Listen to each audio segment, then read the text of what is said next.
Membership खत्म हुई है, कैसे देखते हैं इसको? मैं इसके बारे में बताना चाहूँगा कि जो भी आज मतलब उनकी सदस्यता लोकसभा से निरस्त करी गई है, वो एक लोकतंत्र का हनन है, सरासर हनन है, और वो एक दादागिरी है। बीजेपी जो पावर में बैठी है उसकी दादागिरी है। और दूसरे चीज़, और भारत के अंदर, भारत देश के अंदर किसी आम जनता का भला नहीं हुआ। ये पूरी जनता खड़ी है, इनसे पूछ लो। कोई गलत बोल रहा, मैं गलत बोल रहा हूँ। और सुनो, और भारत देश के अंदर बेरोजगारी, महंगाई उस चरम सीमा पे हर आदमी अफोर्ड नहीं कर सकता, ठीक है। और जो पैसे वाले लोग हैं उनकी जेबें भरी जा रही हैं, उनको टेंडरिंग करी जा रही है, सब चीज़ें हो रही है, और देश का कोई भला नहीं हो रहा। जो आज हुआ ना राहुल गांधी के साथ, वो गलत हुआ मेरी अकॉर्डिंग। विपक्ष बचा है देश के अंदर में या नहीं? देखिए, सीधी सी बात है, बीजेपी सरकार सत्ता में और उसने विपक्ष को ख़त्म कर दिया है। बिल्कुल वो चाहते हैं कि उनके सामने कोई भी आवाज़ ना उठाए। जनता ने उनको इसलिए चुना है कि वो बात करेंगे महंगाई पे, रोजगार पे, स्वास्थ्य पे। तो इन चीज़ों की तरफ कोई ध्यान नहीं दिया गया है।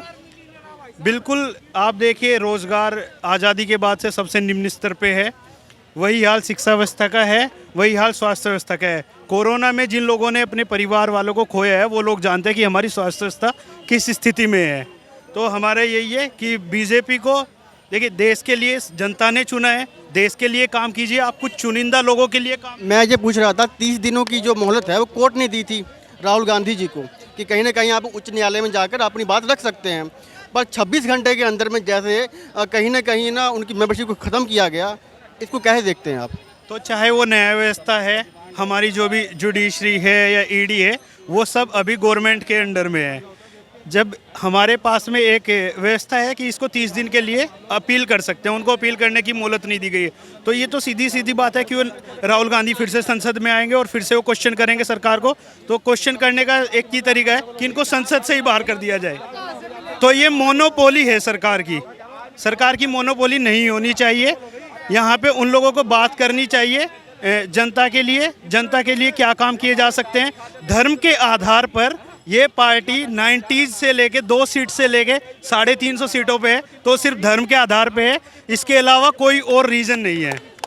अगर उच्च न्यायालय से उनको स्टे नहीं मिलता है, उनकी मेंबरशिप खत्म हो जाती है और कहीं ना कहीं वो 2024 में चुनाव लड़ नहीं पाएंगे, फिर आप 2024 के चुनाव को कैसे देखते हैं? फिर आप देखिए, कांग्रेस सिर्फ राहुल गांधी की वजह से नहीं है।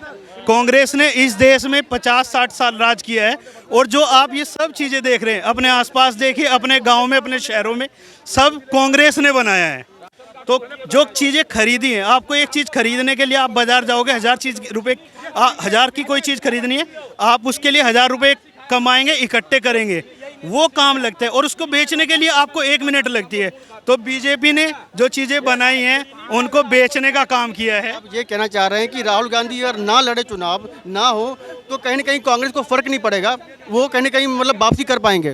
देखिए, राहुल गांधी एक तरह से अलग तरह के नेता है। वो प्रधानमंत्री उनके पिता रहे हैं, उनकी दादी रही हैं, उनकी दादी के पिता प्रधानमंत्री रहे हैं, उनकी पीढ़ी में 3 प्रधानमंत्री रह चुके हैं, फिर भी वो ज़मीन से जुड़े हुए नेता है। वो फिर भी एक आम आदमी के पास जाएंगे और उनसे बात करेंगे, उनसे कोशिश करेंगे जानने की कि उनकी समस्या क्या है। लेकिन लोग उनकी, जब वो बात करते हैं, उसमें से 10 सेकंड या 20 सेकंड का एक वीडियो निकालेंगे और उसको वायरल कर देंगे, तो उससे साबित ये किया जाएगा कि राहुल गांधी तो पागल है, जबकि ऐसा कुछ नहीं है। हम मोदी जी ने जब से सत्ता संभाली है, या बीजेपी सरकार ने, तो नेता आम लोगों से बातें करने में भी हिचकते हैं, कभी लोगों के पास तक जाते नहीं है।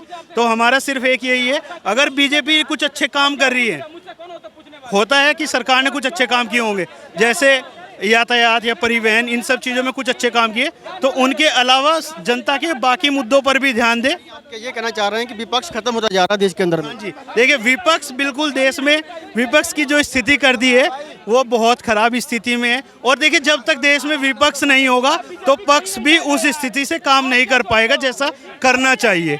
1 कंट्री 1 पार्टी की तरफ बढ़ रहा है देश। एक अच्छा विपक्ष होना बहुत जरूरी है, तो विपक्ष को बनाए रखना बहुत जरूरी है।